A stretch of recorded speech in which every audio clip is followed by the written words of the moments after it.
Good morning. Welcome back to Iacon Online. Day 2. Today is Sunday. Apologies in advance for my hair. If you couldn't tell, I'm a little bit tired, and I'm looking a lot like Vegeta today, but we're just going to roll with it. Just wanted to hop on and say thank you to everybody for making yesterday so great. We had an absolute blast. I was talking with some of the members of the Cybertron Spree, and they had so much fun, and Shockwave sends all of his love and corn dogs. Just wanted to throw out there that I have my fingers crossed that we won't have any technical issues today. I changed some settings, did some stuff, so we should be good to go. Please bear with me if we do again. I really appreciate you all being so patient with me yesterday. Hopefully today will be better. We won't have tech problems, but overall, yeah, thank you guys so much for making yesterday as amazing as it was. And you're going to have to watch me introduce myself again, because the next panel is, if I can find it. Yes, the next panel is the one I did with Brandon Easton, who's amazing. So, yeah, let's just jump right into it. Bye, guys. Hi, everybody, and welcome to Iacon Online. Today we have the absolutely amazing Brandon Easton here with us. Brandon, thank you so much for joining us. No problem. I'm very happy to be here. So, first question that I had is just, can you tell us a little bit about yourself and how you got to where you are now and some of the projects you've worked on? Sure. Let's see. I'm from Baltimore, Maryland originally. I grew up a fan of Transformers. I was 10 years old when the show first debuted, so I was pretty much in the literally in the square in the target demographic for toys and the comics and the TV show itself. I've been a fan my whole life. In terms of my career, I was a school teacher in New York City for a few years, and around the time, around 2008 or so, I decided to take a chance on my dreams of being a screenwriter in Hollywood or in entertainment industry, whatever you want to call it.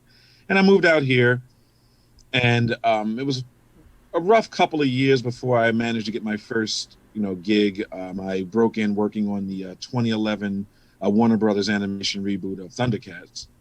And after that, that kind of spun into me working on Transformers Rescue Bots for a little while. But in the middle of all that, I had been working in the graphic novel or comic book industry for quite some time.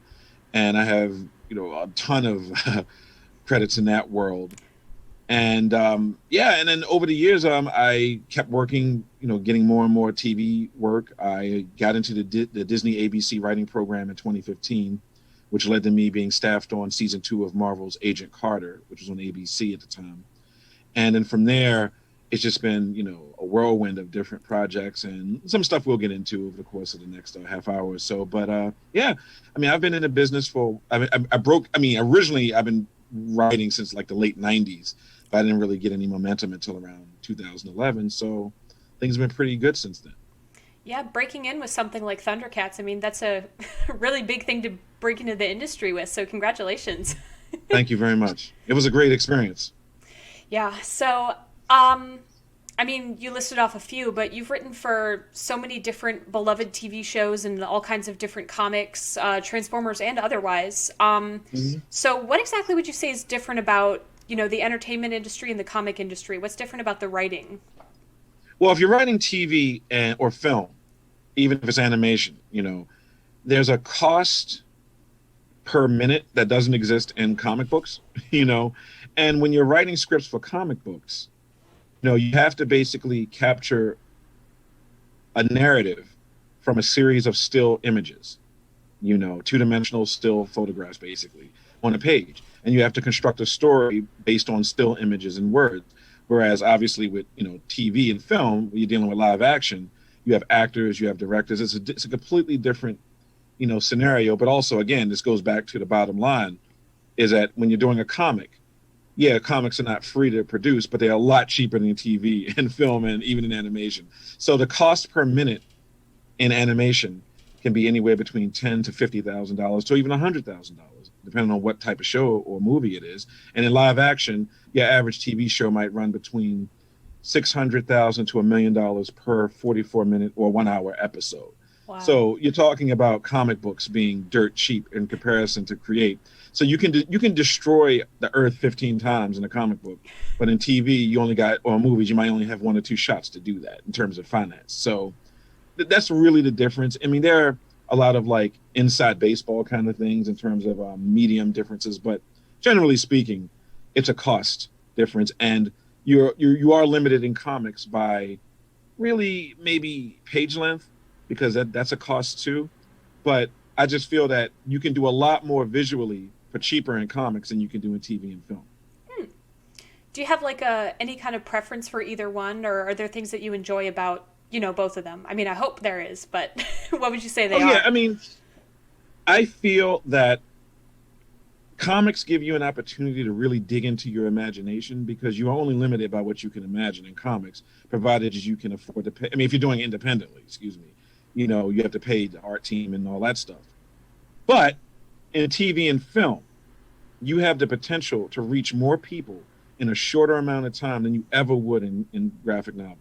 You know, like my episode of Agent Carter was viewed by more people than any number of people have ever read any of my work. And I mean globally. And I recently did a film, and when that film comes out, if they said they're going to shoot it, I don't know. You never know with that. But more people will see that movie in one day than the entirety of anything anybody ever read of mine. So I think that they both have their pros and cons. I don't have a preference. I do enjoy, just on a very honest level, I enjoy the money in TV and film more so than comics. But again, you do a comic book, within 30 to 60 days, it could be on the marketplace. So with a movie or TV show, that's not necessarily the case. So there's a lot of differences and pros and cons, but I love them both because I was inspired by both and remain and continue to be inspired by both. Yeah, you just a quick personal tangent. Mhm. You mentioned that you've written for movies, and sometimes you said they say that they're gonna make it. Does it happen a lot where you write something and then nothing ever happens with it? All the time. I mean, Oh. the great majority of script sales, for example, if you're the type of person that follows Variety or Hollywood Reporter or Deadline, which are all industry magazines or newspapers, whatever you want to call them, the trades, as they say, um, there are script sales literally almost every other day. There are major script sales about once a week, and there's like big giant ones you might hear about maybe once a month or every 2 months. But the bottom line is a great majority of those things are never made. They're just bought to take off the marketplace. Sometimes there's bidding wars for novels or scripts that one studio just wants to stop anyone else from making it. They don't necessarily want to make it because it would cost too much, but they know if somebody else made it, they could make that money. So there's a lot of politics behind that, because some things do get fast tracked, as they say. But you want the sale. It's not so much the production you want under your belt. You want the sale, because with the sale, you become legitimized in the eyes of other producers and other creators who might want to pay you. So that's how that works. Hmm. I had no idea about that. I thought you only wrote it after it was ready to be produced, but good to know. Oh, no, no, no. Well, usually, it depends on what it is. If you wrote a script that, once you reach a certain level, whatever you write, people are going to want to produce, studios and networks are going to want to look at it, right? But if you just started out and you wrote something really good and somehow it got into the right hands, the script sale is the first thing that happens across the board. You got to have the idea. Without the script sale, then nothing can really happen. I mean, they may attach, like Tom Cruise might be like, I like the idea, but without the script, it's not going to happen. Yeah. Lots of stuff I didn't know apparently. So Oh yeah, we all learn it. I mean, I learned this. It took me years to learn it. I mean, the way this industry operates, things are constantly changing. So you're always in a position of ignorance until you're not. And it requires just constantly staying on top of it, because they'll pull the rug out from under you. It happens all the time. I can imagine. Mhm. So, speaking of the film industry, if anybody watching this hasn't heard of the documentary Brave New Black Sci-Fi and Fantasy Writers of the 21st Century, I just watched it recently and it is so good. Oh, I thank love it. you. It was Wow. fantastic. Oh, thank you. Wow. Thank you very much. I really appreciate it. Wow. So if anyone hasn't watched that, highly recommended coming from me, and I'm sure Brandon, you would also recommend it, given that you wrote, directed, and produced it, if I'm correct. Very much so. So, That was a labor of love. yeah, and that was your first documentary. So could you tell us, a little bit about the filming process, stuff you learned while you were doing that, and just all about that? Sure. So Brave New Souls. It came. I mean, man, the story behind that goes back several years. I'll give you a little bit of context on its creation, and I'll get into the production side.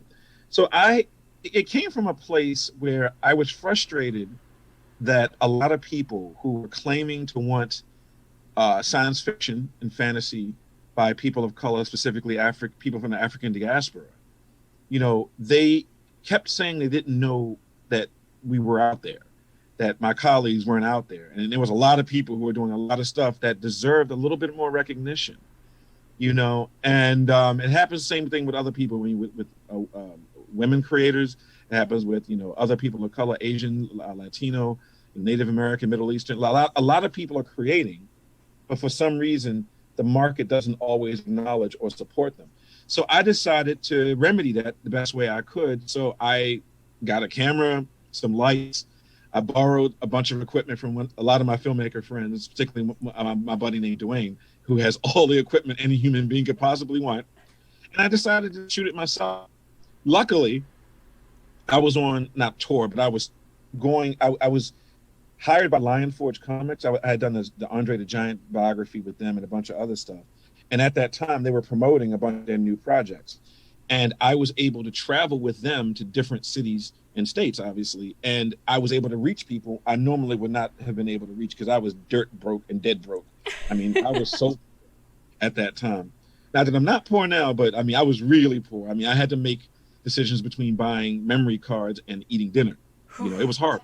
Seriously. So I contacted a bunch of people. A lot of people ignored me because I wasn't a name, but the people who did step up and show up were very kind with their time and their honesty. And I have still, to this day, I have a great amount of gratitude and respect for all those folks who stepped up for me because they didn't have to do that. And they did. So it was not an easy production. Some people were extremely difficult. And I was only trying to help them, and they still were being difficult. And I had to I'm a pretty laid back guy, but when it's time to get stuff done, I get razor sharp. And I said, look, either you're going to be in it or you're not.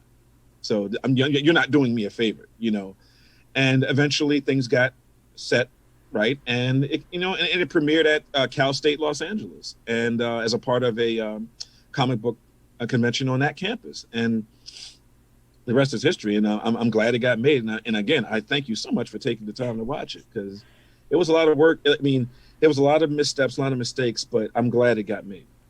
Yeah, I feel like there were a lot of really important messages in that, and I wanted to, explore that a little bit. So Sure. I loved watching it. It was so good.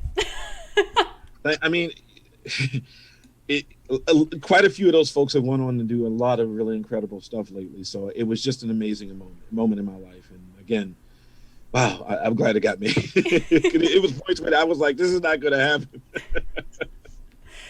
So, speaking of, great timing also with the fact that, you were traveling at the time and got to talk to so many different people. Mm-hmm. So Right. Speaking of all that diversity and kind of drawing it back to just specifically Transformers, Mm-hmm. Transformers is pretty well known for having a really, really diverse fan base. People from Mm-hmm. all kinds of different backgrounds. And, do you think you've contributed to that in any way? Or do you have any idea of why that might be the case? Well, yeah. I mean, I think I've done the best I could do. I mean, I've done quite a few Transformers comics now, and I've worked on two of the shows, including War for Cybertron, which is on Netflix now.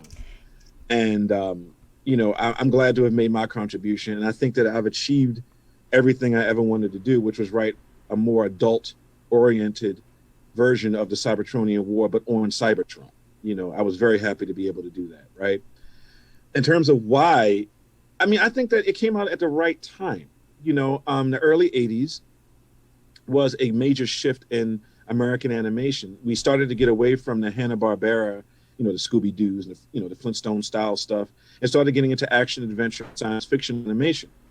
And for people like myself who were heavily influenced by Star Wars and Star Trek and, Superman 1, I was a part of that generation. I got to see that stuff as it was released, Transformers, G.I. Joe, He-Man, Robotech, Voltron, Mass, Thundercats. I mean, I can keep going down to Galaxy Rangers, Centurions, Bionic Six. I mean, all these shows were just like incredible. The original Dungeons and Dragons cartoon. If you haven't seen it, it's absolutely awesome. It was all this stuff that stopped treating kids like morons. And I feel that, it's great to have the Looney Tunes, which is great, but a lot of those cartoons were not treating you as if you had intelligence. And with G.I. Joe, it was basically a cartoon war, against Cobra. With Transformers, you had a civil war on an alien planet that came to Earth. And, I don't care who you are. I know a lot. When I was teaching in New York City, boys and girls both loved jets and toys. Jets and cars and, construction machines and things like that. And I think that the idea of having normal Earth vehicles turn into giant robots that fight each other, it's completely inoffensive, unless you're offended by violence. But generally speaking, there's nothing in that could ping somebody as extremely negative, And I think that, there are many cartoons over the years which have gender stereotypes and racial stereotypes. But I don't think Transformers really had that until those Michael Bay movies came out, which were very racist and sexist in my opinion. I can get into that any day because the treatment of Megan Fox, and then particularly the second movie with mud flaps and skids and how they talked and behaved, just absolutely abominable. But we can get into that if you want to, because I have lots to say too. So I would love to hear your thoughts. Well, okay, so I'll answer that and I'll get into that. I just felt that, when you look at the breadth and scope of the original Generation 1, especially Transformers series, all the way up till Beast Wars, right? It's still a really good story that doesn't hurt anybody. You know what I mean? Like, you look at some stuff from the 80s and the 70s, whatever, and you cringe. But other than some silly dialogue and cheesy animation, Transformers in and of itself is relatively, safe for a lot of different types of people. Male, female, black, white, Latino, Asian, whatever, gay, straight, whatever. Like, I don't know how you could be offended by it unless you're looking for something to be offended by.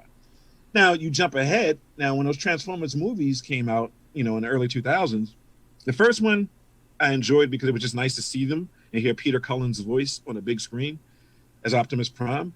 But, he was shooting Megan Fox like you were looking at Maxim magazine or some horrible pornographic display.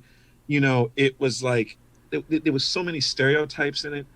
Jazz was talking like what some people imagine street thugs talk like. And then in the second movie you had Mudflap and Skids, and I'm just like, this is, and then Devastator had literal balls. And I'm like, who is making this? This is absolutely stupid. This goes beyond stereotype. This was just straight up stupid and furiously just unoriginal. There's so much you could have done with that. With almost 100 years of science fiction cinema behind us, you can pick and choose the best elements of it, and yet they went the opposite direction with it. And I don't know. It offended me, just not even as a Transformers fan, but it offended me as a human being. So it was very difficult for me. And I'm a guy, and I know that, being male, there are things that, there's patriarchy that you plug into without even realizing it. But I'm not a moron, and I'm advanced and mature enough to know, do not treat women that way on screen.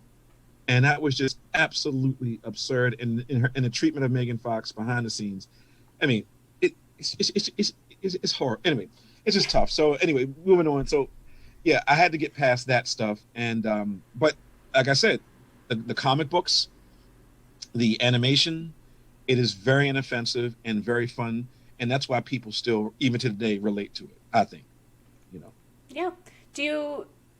I keep going off record. I'm so sorry, but so go for it. Did you see a big difference with the way that Jazz was treated in a lot of cartoons, and then also in the Michael Bay movies? Like, what would you say the significant differences are in those two portrayals?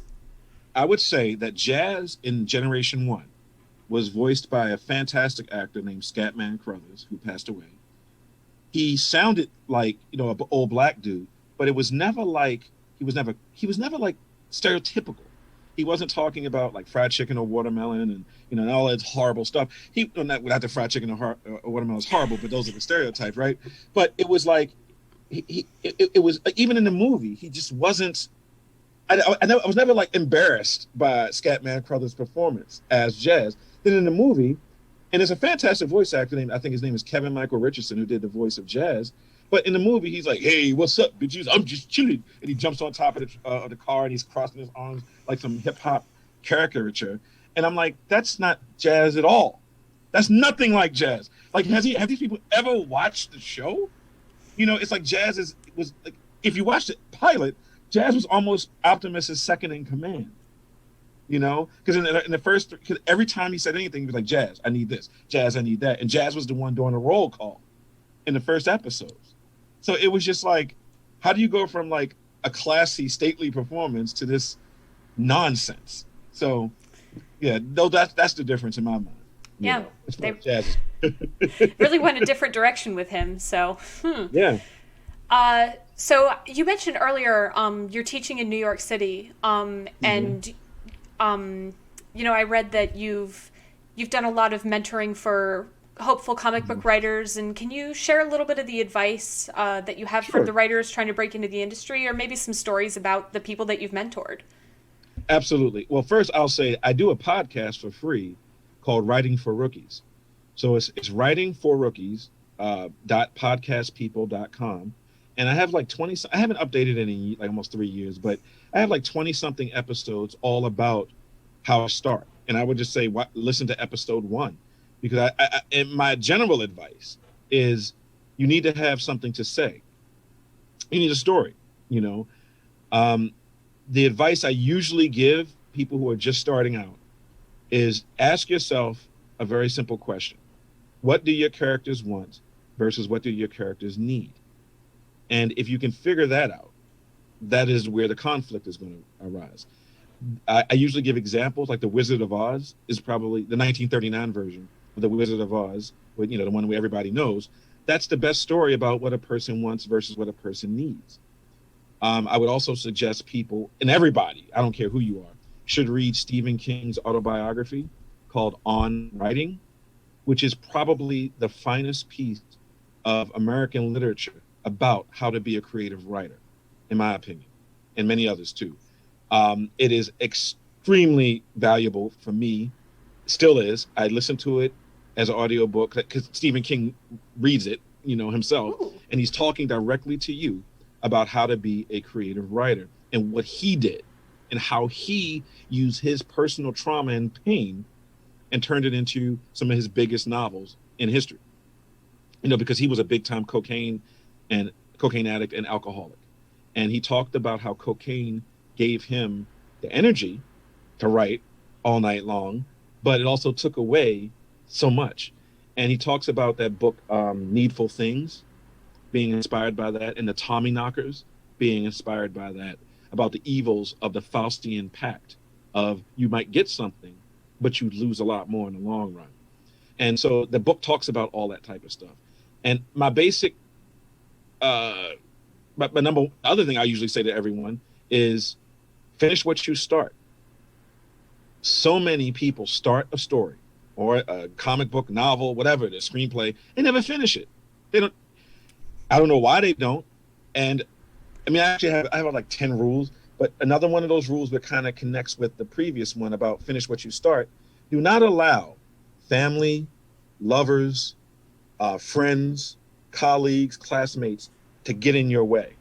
So many people I know have been discouraged by someone in their circle, someone they might love or care about. And the sad thing is, sometimes even the people who may love you and care about you don't actually know you.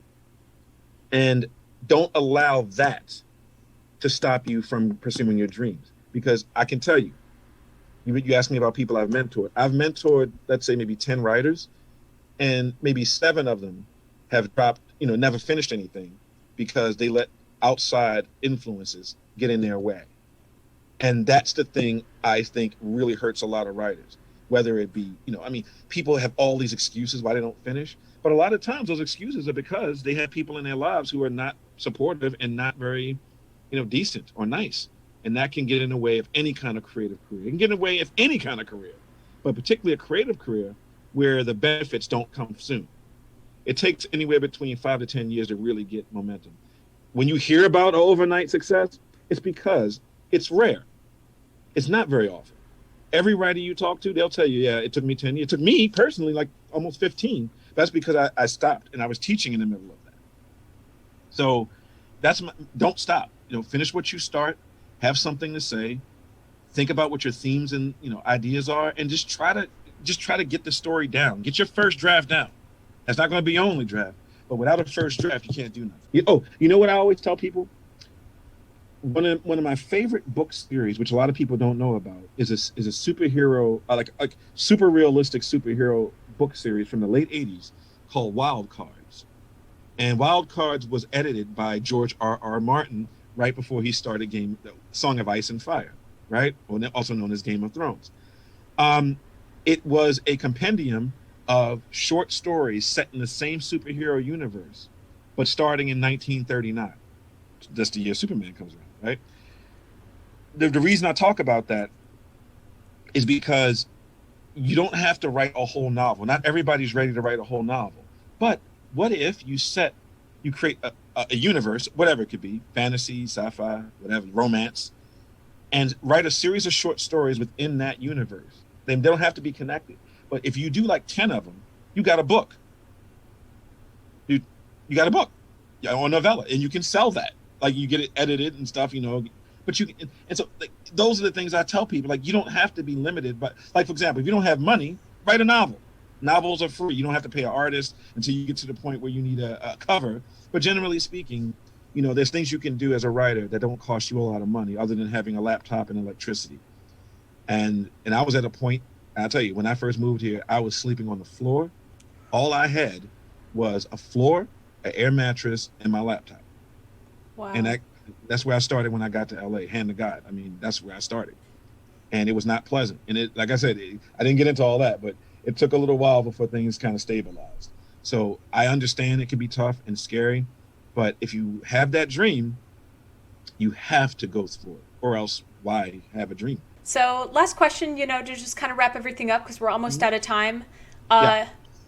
You've already said a whole bunch of like amazing, uplifting things, so you're not allowed to copy any of those again. But if you could say anything right now and have every single person in the world hear you, what would you say?